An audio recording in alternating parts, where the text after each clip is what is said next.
Olá, meninos, boa noite. Continuando com o nosso tema de hoje, metodologia do trabalho científico, vamos falar um pouco sobre entrevista e questionário. Qual a diferença que vocês percebem entre a entrevista e o questionário? O questionário, ele pode ser elaborado as questões e nós podemos entregar o questionário para as pessoas responderem. Então, existem questionários com questões abertas e questões fechadas, né? Que são os questionários com múltipla escolha. Normalmente eu faço uma pergunta para as pessoas marcarem, né? As respostas, sim, não, às vezes, sempre deve ter pelo menos umas 3 opções, né? Se eu faço uma pergunta, a pessoa vai responder ou que sim, ou que não, ou às vezes, ou nem sempre. E no caso da entrevista, então o questionário, as questões são estruturadas com antecedência, para que eu possa estar fazendo a, a minha investigação e entregando esse questionário para alguém responder. No nosso caso, como nós trabalhamos na área de saúde, né? No caso de enfermeiros da UTI e da urgência e emergência, nós podemos estar elaborando questionários para as pessoas que trabalham nesta área e para que elas possam estar respondendo aquilo que nós pretendemos responder na nossa pesquisa de campo, né? E chegar aos resultados que nós pretendemos. A entrevista, ela difere do questionário, porque a entrevista, ela é mais pessoal. Por exemplo, se eu quero fazer uma entrevista com o pessoal da área de UTI ou de emergência e urgência, o entrevistador ele tem que estar presente junto com o entrevistando. Então, ele precisa estar lá fazendo as entrevistas. Normalmente, a entrevista ela não é totalmente estruturada. Eu posso até levar um roteiro daquilo que eu pretendo entrevistar, né? Mas eu faço as perguntas ao vivo e a pessoa vai respondendo também no mesmo momento. Existem entrevistas que são entregues para o entrevistando com antecedência, como é o caso de televisão. Eles costumam enviar as perguntas para o entrevistador com antecedência, para que na hora da entrevista ao vivo não ocorra problema durante as respostas. Agora, no caso da pesquisa, nós devemos estar fazendo essas entrevistas mais ao vivo. Então, a diferença é que é junto com o entrevistador no mesmo momento e o questionário pode ser com antecedência, né? E posteriormente eles podem responder e entregar também as respostas. Bem, nós chamamos que o questionário é um instrumento de pesquisa e a entrevista também é um instrumento de pesquisa. Se perguntarem para vocês, qual o instrumento de pesquisa que você utiliza na sua investigação? Se você pode responder questionário ou entrevista, ou os dois, porque eu posso trabalhar com os dois ao mesmo tempo, né? Eu uso o questionário para dados quantitativos e uso a entrevista para a pesquisa com dados mais qualitativos, né? E qual outro instrumento nós podemos utilizar? Nós podemos utilizar também a observação. A observação também é um instrumento, né, para se chegar a algumas conclusões. Eu posso ir para o campo de pesquisa e estar observando o que acontece naquele campo. No nosso caso aí, que nossa linha de pesquisa é urgência, emergência e UTI, nós vamos para a área, vamos dizer aí, de urgência e emergência, o campo, né? O setor, né? De urgência e emergência. Desculpa. E vamos observando o que está acontecendo, como que está acontecendo, os problemas, os pontos positivos, enfim. aquilo que nós estamos querendo observar e posteriormente nós vamos relatando esses dados observados. Também uma forma de você estar fazendo pesquisa, que está relacionada a dados mais da qualidade da observação. E aí, quando nós falamos em observação, nós podemos também falar da pesquisa etnográfica. O que é a pesquisa etnográfica? É um tipo de pesquisa que demanda observação e análise do campo que está sendo investigado. Etno vem de etnia e gráfica vem de grafia. Etnografia significa grafia de dados etnográficos. Eu posso estar investigando, por exemplo, uma tribo indígena, né? Estar relacionando, observando e até mesmo fazendo a entrevista com as pessoas dessa tribo e posteriormente, sem que eles percebam, eu vou estar reunindo esses dados, escrevendo. Se for possível, nós podemos inclusive gravar os dados. Então, a etnografia é um tipo de pesquisa que nós fazemos num campo onde nós queremos conhecer um determinado tipo de pessoa, com as características específicas, com os tipos de doenças específicas daquela etnia. E aí nós podemos dizer que o tipo de pesquisa que nós estamos utilizando é a pesquisa etnográfica. E por falar em etnografia, nós temos aqui o George Lapassade, né, que escreveu esse livro, As Microsociologias, que é um dos gurus da etnografia na Europa. George Lapassade, ele fala muito bem nesse seu livro. O livro chama-se As Microsociologias. George Lapassade escreve-se com G, Georges Lapassade. Se vocês interessarem em aprofundar em estudos etnográficos, esse aqui é um autor muito bem conceituado na Europa e no Brasil também. Então, um outro tipo de pesquisa, a etnografia vocês podem fazer no campo de urgência e emergência também, de UTI, mas é uma pesquisa que demanda muito mais tempo. Para vocês, o importante seria a análise documental, né? A pesquisa documental, que vocês estarão analisando os dados dos documentos, dos prontuários, daquilo que os outros colegas da área vão anotando no dia a dia, e a partir dali vocês podem estar fazendo a pesquisa de vocês. É um tipo de pesquisa que é importante para a área de vocês. Agora, nós temos também esse livro aqui, para conhecimento de vocês, chama Metodologia da Pesquisa-Ação. O autor é Michael Chollen. Michael escreve-se Michel Chollen, e pronuncia-se Michael Chollen. Ele escreveu sobre metodologia da pesquisa-ação.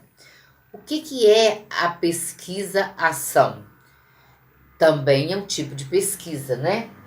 Que nós utilizamos para pesquisar e agir imediatamente a partir partir do momento que você detecta o problema. Você já vai sugerindo as alternativas para a solução daquele problema. Então, a pesquisação é um tipo de pesquisa que o pesquisador tem que ir para o campo, conversar também com as pessoas do campo onde ele quer pesquisar, e a partir do momento que as pessoas falam do problema, o pesquisador, no caso vocês que estarão pesquisando, já vão pensando imediatamente numa forma de resolver o problema e sugere para as pessoas daquele campo as ideias que vocês têm para resolver o problema. Então, quando nós temos um problema e já temos a solução para aquele problema, e nós queremos fazer pesquisa nesse sentido, nós podemos dizer que a nossa pesquisa está voltada para a pesquisação. Além da pesquisação, da etnografia, da pesquisa quantitativa, da pesquisa qualitativa, nós temos também uma pesquisa que nós denominamos de pesquisa participante. O que é a pesquisa participante? É aquela pesquisa em que os participantes levantam os problemas junto com o investigador, né? E eles solicitam que o investigador esteja pensando alternativas de melhorar. De repente não tem a solução imediata, mas ele pode posteriormente, né, solucionar. Os políticos, por exemplo, eles fazem muita pesquisação. Eles vão para um bairro, por exemplo, reúnem com as pessoas daquele bairro e levantam os problemas do bairro para, após a política, depois da eleição, eles voltarem para solucionar. É um tipo de pesquisa que nós chamamos de pesquisa participante, onde os investigantes participam junto com o pesquisador. É bem parecida com a pesquisação, mas a diferença é que na pesquisação, o investigador, aquele que faz a pesquisa, né, ele já sugere imediatamente a solução para o problema. Bem, caminhando um pouco mais com o nosso módulo de hoje, depois nós falamos mais sobre alguns outros tipos de pesquisa. Nós temos a pesquisa exploratória, que no manual também vocês vão ler o manual, que eu já encaminhei para vocês. O manual fala dos tipos de pesquisa, vocês devem ler. O módulo esse módulo e essa aula gravada é para que vocês estejam vendo o professor falar, e na aula remota, né, do Google Meet, nós vamos estar tirando as dúvidas. Mas é importante que vocês leiam o manual, que vocês leiam também os artigos. Eu já postei um artigo para vocês estarem lendo. E é importante que, ao fazer a pesquisa, vocês trabalhem com as normas da ABNT. O que é a ABNT? Associação Brasileira de Normas Técnicas. Então, para que toda pesquisa tenha um padrão de escrita, foi normatizado o tamanho da letra, o espaçamento entre as linhas, enfim, as margens, né? Existem várias normas específicas. Vamos lá nas primeiras normas básicas, que são importantíssimas. Toda pesquisa científica, de acordo com as normas da ABNT, o tamanho da letra, do corpo do texto, deve ser tamanho 12. Agora, o tipo de letra, vocês poderão estar utilizando a letra Times New Roman ou Arial. E aí vocês vão escolher uma delas. Se vocês começarem com Arial, vocês vão utilizar o Arial do início ao fim. Um minutinho, por favor. E se vocês forem usar Times New Roman, também vão começar e terminar com Times New Roman, que não deve ficar misturando letras. Agora, o espaçamento entre as linhas. No corpo do texto, o espaçamento entre as linhas deve ser 1,5 centímetros, né? Agora, nas citações diretas, nós vamos usar espaçamento simples. Agora vocês me perguntam, o que é uma citação direta, professora? A citação direta é aquela citação de um texto de um autor que eu estou lendo, gostei daquele texto e eu quero copiar aquele pedacinho do texto para enriquecer a minha pesquisa. Eu posso copiar? Posso, desde que eu registre a fonte de onde eu tirei aquela citação. Então, a citação direta, na aula online, eu vou mostrar para vocês o modelo.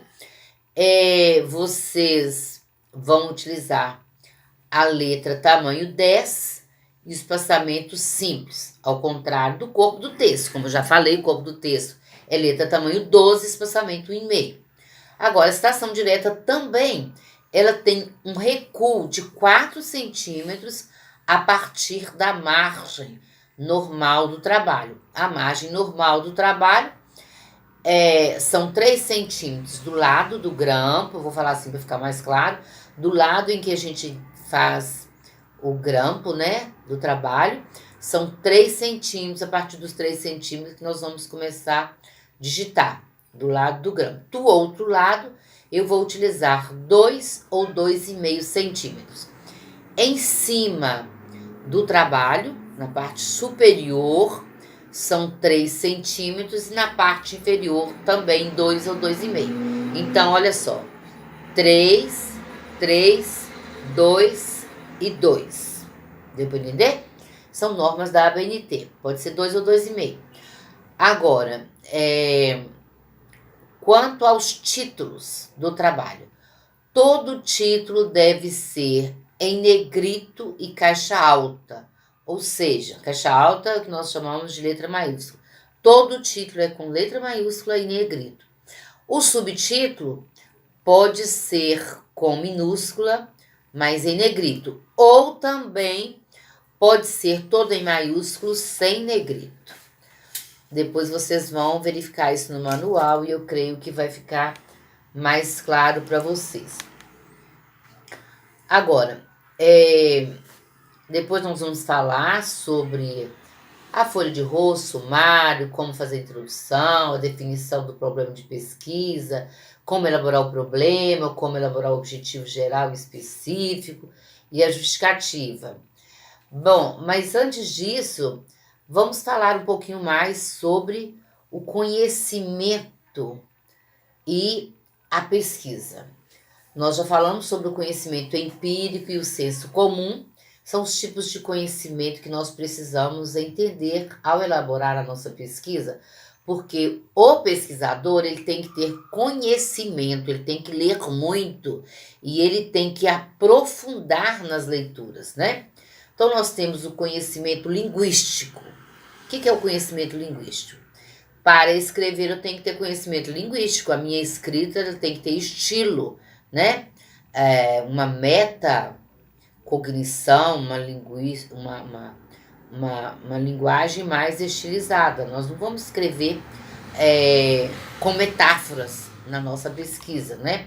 Eu só vou utilizar metáforas em trabalhos artísticos, como poemas, músicas, contos de fada e etc. Mas na pesquisa científica eu tenho que evitar gerundismo, eu tenho que evitar pleonasmo, eu tenho que evitar o queísmo. Tem gente que vai escrever que usa que toda hora, e todo parágrafo eu vou evitar palavras repetidas em cada parágrafo, por exemplo, porque as repetições nós dizemos que são repetições pleonásticas, e isso a gente tem que evitar. Então, conhecimento linguístico, conhecimento empírico, o conhecimento filosófico é importante, porque nós precisamos utilizar também das ideias dos grandes filósofos para enriquecer a nossa fundamentação teórica, assim como dos grandes autores da área de saúde, né? Para enriquecer a nossa fundamentação teórica. O conhecimento matemático ou estatístico é fundamental para a pesquisa. Por quê? Se eu vou trabalhar com dados quantitativos, quantos tipos de doenças X, Y, Z, quantas pessoas contaminadas com isso, aquilo ou aquilo outro, eu preciso estar computando isso matematicamente e analisando os percentuais, os dados estatísticos são fundamentais para a pesquisa quantitativa. Conhecimento histórico e geográfico é importante? Porque a minha pesquisa ela tem um campo geográfico onde eu estou realizando, ela tem um contexto histórico, e ao iniciar o meu trabalho, a minha escrita, e falando do meu campo de pesquisa, é importante você fazer aí uma pincelada sobre os dados históricos e geográficos desse seu campo de pesquisa, para que a sua pesquisa tenha mais consistência e as pessoas possam localizar onde você fez essa pesquisa. Bem, e o conhecimento científico, é claro, é aquele conhecimento que eu preciso estar contribuindo com os dados científicos da minha pesquisa. Então, ele exige técnica, métodos e vamos encerrar esse momento e daqui a pouco nós continuamos com os próximos dados do nosso módulo de hoje.